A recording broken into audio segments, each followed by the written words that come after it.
Nous allons démarrer avec le tout premier point qui est donc l'argent. L'argent parce que c'est très important, ça il faut le dire. Aujourd'hui même on se rend dans les églises parce qu'on veut avoir beaucoup plus d'argent pour pouvoir s'offrir les vacances, pour pouvoir avoir une belle vie. Surtout parce que l'on envie l'autre, on veut avoir la vie de l'autre. Alors quand on parle de l'argent aujourd'hui, même l'église aussi veut que nous puissions aussi apporter notre dû, même parfois quand on n'en a pas.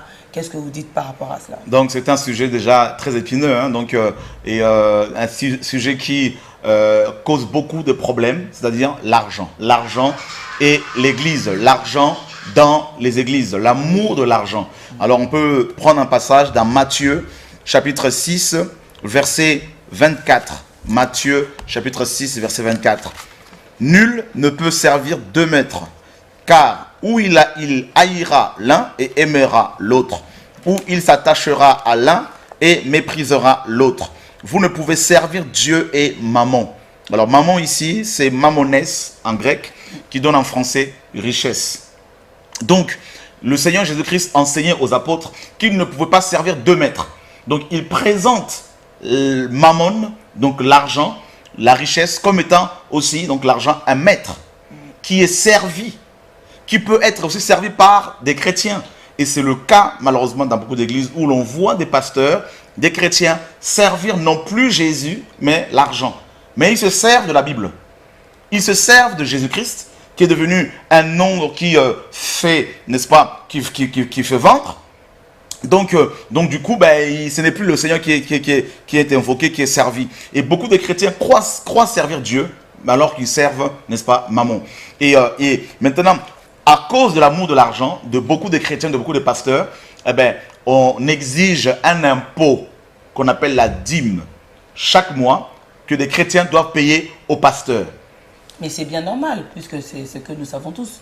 Pas du tout, pas du tout. Donc la dîme était une pratique de la loi mosaïque. Donc on n'a plus à la payer à un pasteur. Et d'ailleurs, pour votre information, vous qui nous suivez ce soir, toutes les dîmes à l'époque de Moïse étaient en nature et jamais en argent. Je dis bien toutes les dîmes. Par exemple, sous la loi de Moïse, il y avait 4 dîmes. Deutéronome 14, 22 à 26 nous parle d'une dîme qui était prélevée chaque année et qui était consommée, étant donné que c'était en nature, donc les animaux, les fruits. Cette dîme était prélevée chaque année et elle était consommée à Jérusalem par les Juifs eux-mêmes. Mais peut-être c'était à l'époque, aujourd'hui nous c'est différent, c'est une autre génération. On a peut-être besoin de plus de liquidité. Cet argent va peut-être aider à l'œuvre, comme l'on dit, construire le temple de Dieu, par exemple, pour aider à acheter les tenues pour le protocole, les hôtesses. Ça c'est encore un autre débat. Alors il faut comprendre que les chrétiens sachent que 1 Corinthiens chapitre 3, 1 Corinthiens 3, 16 et 1 Corinthiens 6, 19, ces deux passages nous enseignent que nous, chrétiens, nous sommes le temple du Saint-Esprit. Alors, si un pasteur vient vous voir pour vous demander une offrande spéciale pour construire un temple, sachez que c'est du vol. Parce que aucun pasteur dans la Bible n'avait construit un temple. C'était Salomon qui l'avait construit. Ça, c'était sous la loi mosaïque. Maintenant, Paul dit que nous sommes, nous, chrétiens, le temple du Saint-Esprit. Donc, il faut plus bâtir les hommes plutôt que d'aller construire des temples ici et là, comme Pharaon le faisait. Aux enfants, le faisait faire aux Hébreux, donc dans Exode 1, 2, 3, où l'on voyait les Égyptiens imposer aux Hébreux de construire, n'est-ce pas, la construction des magasins pour Pharaon. Donc, beaucoup de pasteurs demandent aux chrétiens de faire, il faut des appels de fonds, pour construire des temples, non pas à la gloire de Dieu, mais à leur propre gloire. Parce que ce sont eux qui sont assis devant sur les estrades, avec leurs femmes à côté comme de véritables princesses et des reines. Donc, ils sont assis sur des fauteuils en cuir et les chrétiens sont assis sur des chaises en plastique. Donc, ce temple-là, vous ne voyez pas que ce n'est pas pour la gloire de Dieu, mais c'est pour la gloire des hommes. Et les vrais temples, ce sont les chrétiens qu'il faut bâtir avec l'enseignement qu'on a reçu. Donc, déjà, l'amour de l'argent est tel qu'ils ont remis en place la pratique de la dîme. Ça, c'est le premier homme dans l'histoire du christianisme à avoir introduit cette pratique de la dîme, notamment dans l'église. C'est, n'est-ce pas, Cyprien de Carthage, qui a vécu entre 200 et 250 après Jésus-Christ. Donc, il a demandé à ce que le clergé chrétien, n'est-ce pas, alors qu'il n'y a pas de clergé dans le Nouveau Testament, tous sont frères, le clergé chrétien, d'après lui, devait être payé avec la dîme.